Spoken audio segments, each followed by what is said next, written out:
V V pad ಅಲ್ಲಿ ಇಲ್ಲಿ ಮೋಸ ಆಗುತ್ತಾ ಇಲ್ವಾ ಅಂತ ಅದು ಚರ್ಚೆ ಮಾಡ್ತಾ ಇಲ್ಲ. ಆದ್ರೆ ಇದ್ರಲ್ಲಿ ಸಮಸ್ಯೆ ಏನಾಗಿತ್ತು, ಇದ್ರಲ್ಲಿ ಇವ್ರು ಏನೋ ಸಮಸ್ಯೆನಾ ಅಂತ ನಾವು ಕೇಳ್ತಾ ಇರ್ತಕ್ಕಂಥದ್ದು. ದರ್ಶನ್ ಯಾಕೆ ಹಿಂದಕ್ಕೆ ಹೋಗ್ತಿದ್ದೀರಿ?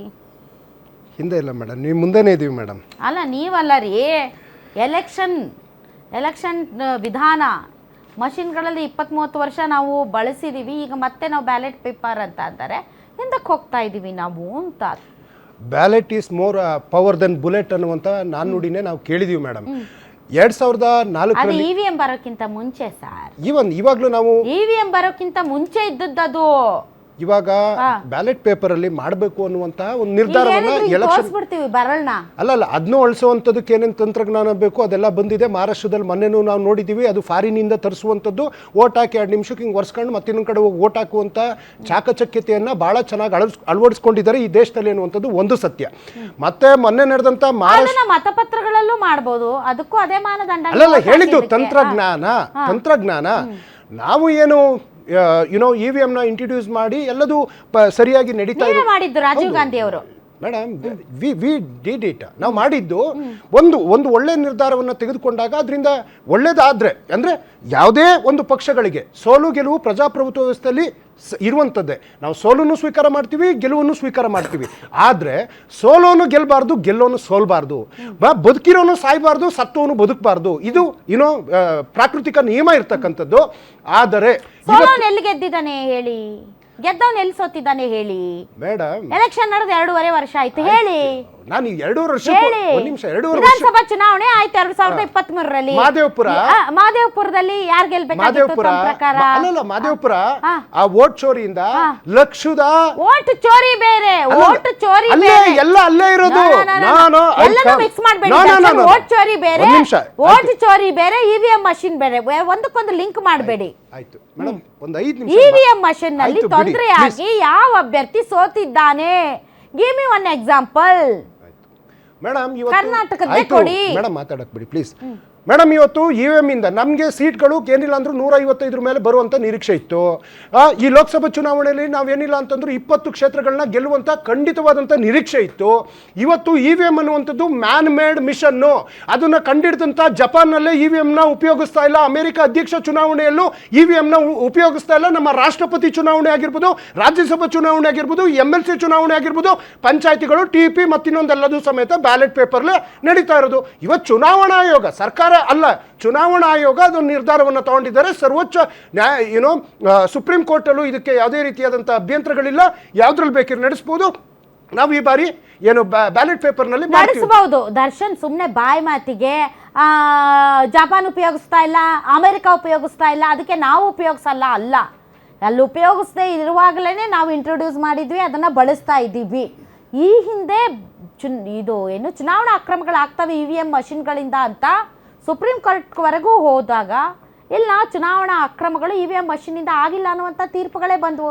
ವೆರಾಸ್ ಬ್ಯಾಲೆಟ್ ಪೇಪರ್ ಬೇಕಾ EVM ಬೇಕಾ ಅಂದಾಗ ಬ್ಯಾಲೆಟ್ ಪೇಪರನ್ನು ಸಾರಾಸಗಟಾಗಿ ನಿರಾಕರಿಸಿಲ್ಲ, ಅದು ಕಾನೂನು ಬದ್ಧಾನೆ ಇಲ್ಲ ಅಂತ ನಾನು ಹೇಳ್ತಾ ಇಲ್ಲ. ಬಟ್ ನೀವು EVM ಮಷಿನ್ ಮೇಲೆ ನೀವು ಆರೋಪ ಮಾಡುವಂಥ ಸಂದರ್ಭದಲ್ಲಿ ಈ ವಿಚಾರದ ಬಗ್ಗೆ ಬಹಳಷ್ಟು ಕೂಲಂಕುಷವಾದಂಥ ಪರಿಶೀಲನೆ, ದಾಖಲೆಗಳು ಸೇರಿದಂತೆ ಇನ್ವೆಸ್ಟಿಗೇಷನು ಎಲ್ಲ ಆಗಿ ಕೊನೆಗೆ ಸುಪ್ರೀಂ ಕೋರ್ಟ್ ಅದು ಒಂದು ಅಕ್ರಮವಿಲ್ಲದ್ದು ಅಂತ ತೀರ್ಪು ಬಂದಿದೆ.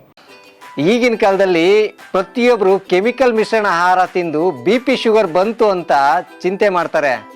24 ಧಾನ್ಯಗಳನ್ನ ನೀರಿನಲ್ಲಿ ನೆನೆಸಿ ನೆರಳಿನಲ್ಲಿ ಒಣಗಿಸಿ ಮಣ್ಣಿನ ಮಡಿಕೆಯಲ್ಲಿ ಹದವಾಗಿ ಹುರಿದು ಸಾಂಪ್ರದಾಯಿಕ ಪದ್ಧತಿಯಲ್ಲಿ ತಯಾರಾಗಿದೆ ಜೀನಿ.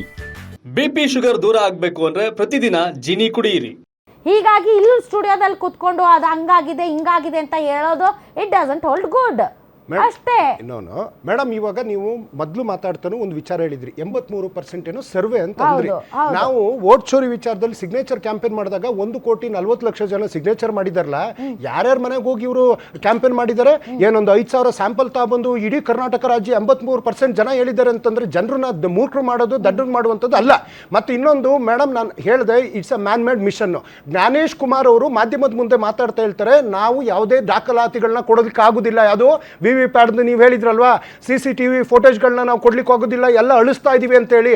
ನಮಗೆ EVM ಏನಾದರೂ ಅವರು ಎಲ್ಲರಿಗೂ ಮುಕ್ತವಾಗಿ ಕೊಟ್ಟಿದ್ರೆ ಯಾವ್ದಾದ್ರು ಕೌಂಟಿಂಗ್ ಆದಮೇಲೆ, ಯಾಕೆಂದರೆ ನಾನು ಕೌಂಟಿಂಗಲ್ಲಿ ಕೂತಿದ್ದೀನಿ ಮೇಡಮ್, ಅವ್ರು ಒಂದೇ ಒಂದು EVMದು ಮತ್ತು VVPATದು ತಾಳೆ ಮಾಡಿ ತೋರಿಸ್ತಾರೆ ಯಾವಾಗ ರಿಸಲ್ಟ್ ಮುಗಿದ ಮೇಲೆ. ಉಳಿದಂತ ಒಂದು ವೋಟ್ ಒಂದು ಮಾತು ಇದು ನೋಡಿ, ಕಾನೂನುಬದ್ಧವಾಗಿದೆ. ಇವಾಗ ಚುನಾವಣಾ ಆಯೋಗ ಒಂದು ತೀರ್ಮಾನ ತೆಗೆದುಕೊಂಡಿದೆ, ನಾವು ಬ್ಯಾಲೆಟ್ ಪೇಪರ್ ಅಲ್ಲಿ ಮಾಡ್ತೀವಿ ಅಂತ. ನಾವು ಅದಕ್ಕೆಲ್ಲ ಒಪ್ಪೋಣ. ಆದ್ರೆ ನೀವ್ ಹೇಳಿದ್ರಲ್ಲ, ಇಲ್ಲ EVM ಮಷಿನ್ ನಲ್ಲಿ ದೋಖ ಆಗಿದೆ, ನಾವು 150 ಸೀಟ್ ಗೆಲ್ಬೇಕಾಗಿತ್ತು, ನಾವು 20 ಸೀಟ್ ಗೆಲ್ಬೇಕಾಗಿತ್ತು ಲೋಕಸಭೆ ಚುನಾವಣೆಯಲ್ಲಿ ಅಂತ. ಸೊ 150 ಸೀಟ್ ಗೆಲ್ಬೇಕಾಗಿತ್ತು ಅನ್ನುವಂತ ತಾವು ಇವತ್ತು ಅಧಿಕಾರದಲ್ಲಿ ಯಾಕೆ ಕೂತಿದ್ದೀರಿ? ಮರು ಎಲೆಕ್ಷನ್ ಮಾಡ್ಬೇಕಾಗಿತ್ತು ನಿಮ್ಗೆ. ಇಲ್ಲ ನಮ್ಗೆ ಇದು ಸರಿ ಇಲ್ಲ, ಒಂದ್ ನಿಮಿಷ, ಇಲ್ಲ ಇದು ತಪ್ಪಾಗಿದೆ, EVM ಹ್ಯಾಕ್ ಆಗಿದೆ, ನಾವು 150 ಸ್ಥಾನದಲ್ಲಿ ಗೆಲ್ಲಬೇಕಾಗಿತ್ತು, ನಾವು ಇಷ್ಟೇ ಸಂಖ್ಯೆಯಲ್ಲಿ ಗೆದ್ದಿದ್ವಿ, ಹಿಂಗಾಗಿ ನಾವು ಸರ್ಕಾರನೂ ನಡೆಸಲ್ಲ, ನಾವು ಅಧಿಕಾರಕ್ಕೂ ಬರೋದಿಲ್ಲ, ನಮಗ್ ಸಾಧ್ಯನೇ ಇಲ್ಲ, ನೀವು ಮರು ಚುನಾವಣೆ ನಡೆಸಿ ಅಂತ ತಾವು ಕೋರ್ಟ್ ಹೋಗ್ಬೇಕಾಗಿತ್ತು, ಅಥವಾ ಜನರ ಮುಂದೆ ಮತ್ತೆ ಬರ್ಬೇಕಾಗಿತ್ತು, ಮತ್ತೆ ಅದನ್ನ ತಾವು ರಿವೋಕ್ ಮಾಡ್ಬೇಕಾಗಿತ್ತು. ನೀವು ಗೆದ್ದಿರಿ, ಸರ್ಕಾರ ದಕ್ಷಿಣ ಭಾರತದಲ್ಲಿ ಅಲ್ಲ ಸರ್, ನೀವು ಅಧಿಕಾರ ರಾಜಸ್ಥಾನದಲ್ಲಿ ಎಲ್ಲ ಬೇಕು.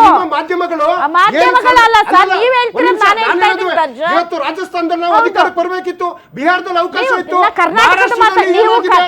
ಏನೇನು ದರ್ಶನ್ ನೀವು ಕರ್ನಾಟಕದ ಮಾತಾಡಿದ್ರಿ, ನಾ ಕರ್ನಾಟಕದ ಮಾತಾಡ್ತಾ ಇದ್ದೀನಿ. ಈಗ ಯುವರ್ ಎಕ್ಸ್ಪೆಕ್ಟೇಷನ್ 150 ಅಲ್ವಾ? ದೋಖಾಗಿದೆ ಅಲ್ಲ ನಿಮ್ಗೆ.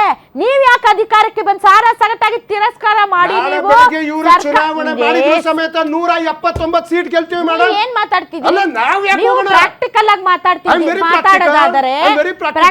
ಆಗಿ ಮಾತಾಡೋದಾದ್ರೆ ನಿಮಗೆ ಚುನಾವಣೆಯಲ್ಲಿ 150 ಸೀಟ್ ಬರ್ಬೇಕಾಗಿತ್ತು, ಬಂದಿಲ್ಲ. Only because of EVM machines. ಒಂದ್ ನಿಮಿಷ, EVM ಮಷಿನ್ಸ್ ಸರಿಯಾಗಿ ಕೆಲಸ ಮಾಡಿಲ್ವೋ, ಹ್ಯಾಕ್ ಆಗಿದೆಯೋ ಏನೋ ಒಂದರಿಂದ ತಮಗೆ 150 ಬರಲಿಲ್ಲ. ಆದರೂ ನೀವು ಅಕ್ಸೆಪ್ಟ್ ಮಾಡಿಕೊಂಡು ಆ ಫಲಿತಾಂಶವನ್ನ ತನ್ನದಾಗಿಸಿಕೊಂಡು ಸರ್ಕಾರ ರಚನೆ ಮಾಡಿ ಸರ್ಕಾರ ನಡೆಸ್ತಾ ಈಗ ಹೇಳ್ತೀರಾ EVM ಮಷಿನ್ ಸರಿ ಇಲ್ಲ, ನಾವು 150 ಸ್ಥಾನ ಬರಬೇಕಾಗಿತ್ತು ಅಂತ. ಅದೇನೋ ಅಂತಾರಲ್ಲ, ಹೇಳೋದೊಂದು ಮಾಡೋದಿನ್ನೊಂದು, ಅನೇಕ ರಾಜ್ಯಗಳಲ್ಲಿ ಗೆಲ್ಲುವಂತ ಅವಕಾಶಗಳಿದ್ದಾಗ ನಾವು ಸೋತಿದ್ದೀವಿ. ಲೋಕಸಭಾ ಚುನಾವಣೆಯಲ್ಲಿ 20 ಗೆಲ್ಲಬೇಕಿತ್ತು. Not only